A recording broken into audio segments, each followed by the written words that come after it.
I've been a fisherman from when I was about 8 years old. Almost all my life I've been a fisherman. I go fishing all over Jamaica. Wherever the fish is catching, that's where I'm gonna be. It was 5 hours going to the Mullen Key, leaving from Chilani. The plan was to go fishing, but things didn't go as planned, you know?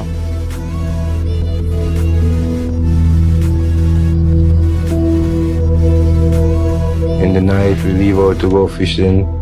When we reach a certain distance, then the weather get bad. We develop difficulties, engine problem, so we drift off course. We see this vessel up in the sunlight coming down on us. We see US flag. When they come beside us, they say, stop the boat, this is US Coast Guard, and then we stop. 2 Coast Guard boarded the boat. They ask what we were doing, we tell them we were fishing. We show them our license and everything, and the paper for the boat and everything. And they say they're gonna call Jamaica. What's going on? We're like asking like, what's the process? And then they put their guns up and say, we to get on the small boat. They put us on the big ship, they tell us to take our clothes off, strip naked. They give us a white suit. Then they chain us to the back of the deck. They put a cuff on our feet. And then they got a lot of other people chaining on the boat from different countries same way with us. And gradually, you see a big fire. They destroy everything in fishing gears. They shoot up the boat, they light it and sink it. Burn our boat. Then take us to Cuba.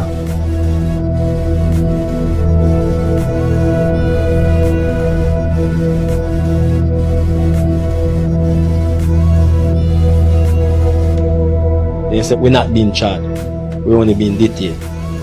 Every day we ask, can we get a phone call? They say no, it's against the policy. When we went in Puerto Rico, they find a tarpaulin and they cover the back of the boat so no one could see us. And we were there for like probably 2-3 days.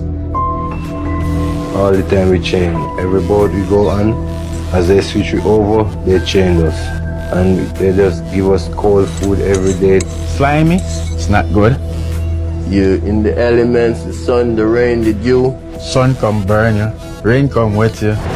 That boat we was on it during the hurricane. Clothes wet, bed stuff they give us get wet.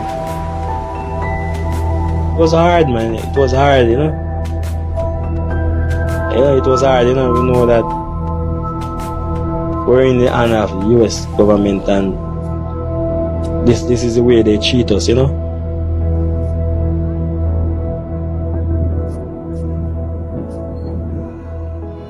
We were treated like we are garbage.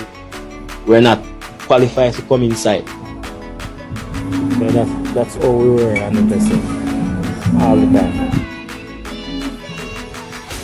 It was dramatizing, you know. Sometimes you could remember it. It comes back to your mind, you know, like the treatment, what you go through.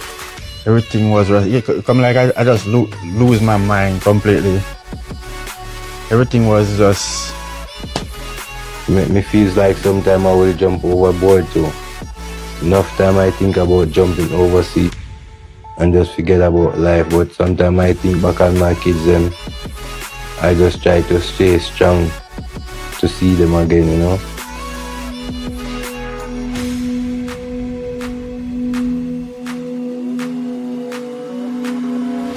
We didn't get a phone call until 1 month, 4 days, until they take us to Miami, take us to the FBC. I called home and I tried to get to my baby mama.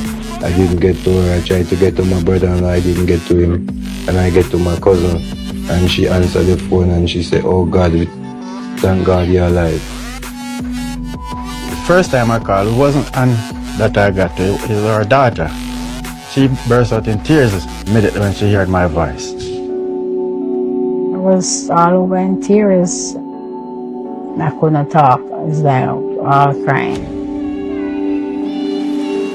Everybody in Jamaica say I was a dead man because nobody know nothing. My kids, they've been dropping back from school and all of that because they're not hearing from me for the whole months. I think I never sleep 1 minute. I never sleep. I don't know how. I can't describe that feeling. It's a horrible feeling.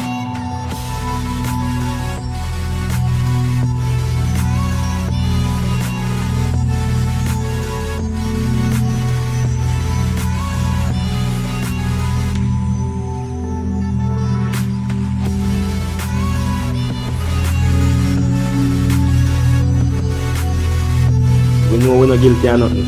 And you lock us up unlawfully.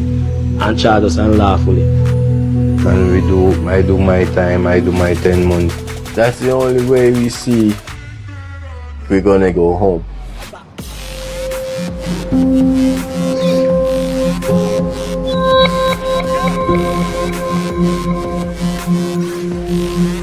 You ever been somewhere after a storm? And when you look the whole place strange, your place trashed. Yeah, that's how I come home. I gotta start all over, pick my life up, fix the pieces.